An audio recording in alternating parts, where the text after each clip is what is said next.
आंना pregnancy concept जानायाव एसे प्रब्लेम जादोंमोन सिगाङाव थादोंमोन ओमफ्राय माने एसे थाबाबो माने थांबाय थानाय जादोंमोन नालाय बिनि थाखाय सारनिफ्राय मुलि लांनानै जानाय जादोंमोन ओमफ्राय माने आं बारा गोबाव जानाङाखै जास्ट माने खनसे लांनायजों माने मास मोनसे जानायजोंनो जाहैदों आरो जोंनिया सुक्रुबाराव लांदों आङो सुक्रुबार बेलासिनिफ्राय लोंहोनानै दिनैहाय समबारसिमावहाय सानब्रै जाबाय बेवहाय सारनि मुलि लांनानै थाबायनो हामोन ओमफ्राय एसे बोनानै थाबायहोनो हाबाय दा एसे लोंबावब्लानो बियो देहा मोजां जासिगोन आरो खुलुमबाय लोगोफोर नोंथांमोनखौ बयखौबो आंनि चेनेलाव बरायनो थाबाय गोबावसैमोन नोंथांमोननि सिगाङावहाय आं ब्लग भिडिअ लाबोनो हायैया एबा भिडिअ लाबोया स' लोगोफोर नोंथांमोना दिनैनि भिडिअखौ नायब्ला नोंथांमोननि थाखायबो बे भिडिअआ खामानियाव फैनो हागौ आरो बेनो बुंनो सानो आं लोगोफोर गोजोनथाव खौरां नोंथांमोननि अननायावनो आं दिनैहाय आंनि इउटुब चेनेला अफिसियेल लसेफ चेनेला दिनैहाय 5000 कमप्लिट एबा 5K साबस्क्राइबारखौ मोननो हाबाय नोंथांमोना आंखौ गोबां सापर्ट खालामबाय बेनि थाखाय आंनि गोसो गोरबोनिफ्राय थेंक इउ होयो दा नोंथांमोना भिडिअखौ नायदो आरो थाम्बनेल एबा टाइटेलाव नुनानै दिनैनि भिडिअआ मा बेखौ एसेब्लाबो हमनो हाबाय जानांगौ नोंथांमोना दा आइ लाभ बङाइगावनि एसे खोलाहा नथुनपारा गामि एबा टाउनावहाय आयुर्वेदिक ट्रिटमेन्ट एबा मुलिफोर होग्रा दं जाय सुब्रानन्द नन्दि सारा गोबां मानसिफोरखौ एबा गोबां बेमारिफोरखौ फाहामनायनि प्रुफ भिडिअफोर दिनैहाय आंनोहाय हरदों दा बेखौनो नोंथांमोननोहाय आं दिन्थिनो आखायाव लागासिनो दङ भिडिअखौ जोबजासे नाय गोबां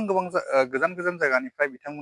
बिथांनियाव फैनानै दिनैहाय सोखाजानाय प्रुफ भिडिअफ्रा दिनैहाय नुजाबोबाय आरो बेबायदिनो सानाय सुनाय आरो गोबां रोखोमनि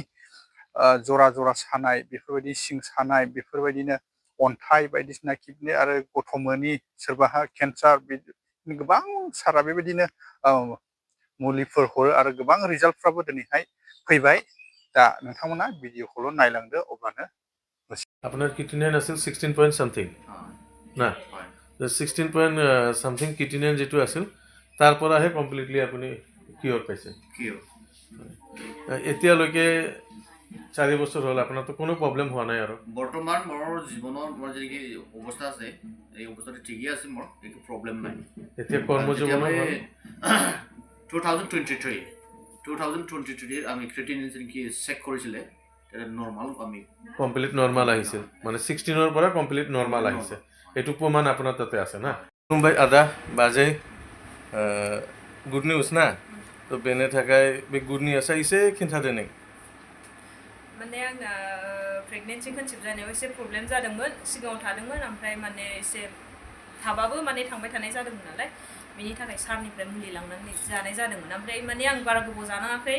जास्ट माने खनसे लांनायजों माने मास मोनसे जानायजोंनो जाहैदों आरो जोंनिया आच्छा बिसिबां पुराना दङ नोंना कय बोसोरनि उनाव मोनबाय दाथ' सिगांनिया हिनजावसा 9 बोसोर जाबायमोन औ ओमफ्राय दा मास मोनसेयाव मोनबाय ना दा मास मोनथाम जाबाय तो मास मोनसे जाबाय आंनिफ्राय ओमफ्राय दा नोंना मास मोनथाम जागासिनो दं ना दे देहायाथ' मोजाङै दं नोंना दे आदा थेंक इउ बाजै थेंक इउ आदा खुलुमबाय माबाना गोजोननाय थाबाय सारनिसिम मुलि लांनानै सुक्रुबाराव लांदों आङो सुक्रुबार बेलासिनिफ्राय लोंहोनानै दिनैहाय समबारसिमावहाय सानब्रै जाबाय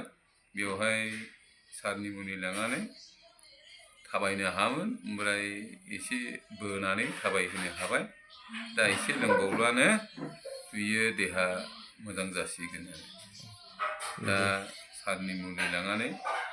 इमप्रुभ जाबाय आरो थाबायनो हामोन थाबायनो हाबाय आरो एसे जानोबो हाबाय जानो हामोन ओमफ्राय दा गेस्ट्रिक बारा जायोमोन गेस्ट्रिक जानानै ओंखामबो जानो हामोन दा ओंखाम जानो हाबाय उखैसै दा मोजां मोनबाय सारनि मुलि जानानै दे बाजै खुलुमबाय औ नों आगोलाव कय बोसोर जाबाय थायरडनि मुलि आं थायरडनि मुलिखौ 12 बोसोरसो जाजादोंमोन 12 बोसोर जादोंमोन डाक्टरा बुंबाय मा एकदम लाइफ टाइम जानांगोन होनना बुंदों लाइफ जानांगौ आंनिफ्राय कय दिन जाबाय दा मास मोनथाम जाबाय आरो डिसेम्बरनिफ्राय जादोंमोन औ डिसेम्बर जानुवारि दा फेब्रुवारि औ मा जागानि नों बाजै आं मुसलपुर बाक्सा डिस्ट्रिक्टनि गारामदेव गामिया मास मोनथाम जानानै नों आंनाव फैबाय रिपर्ट लानानै फैबाय मोजाङाव फैदो आरो आङो आगोलाव बिराद खर' गिदिङोमोन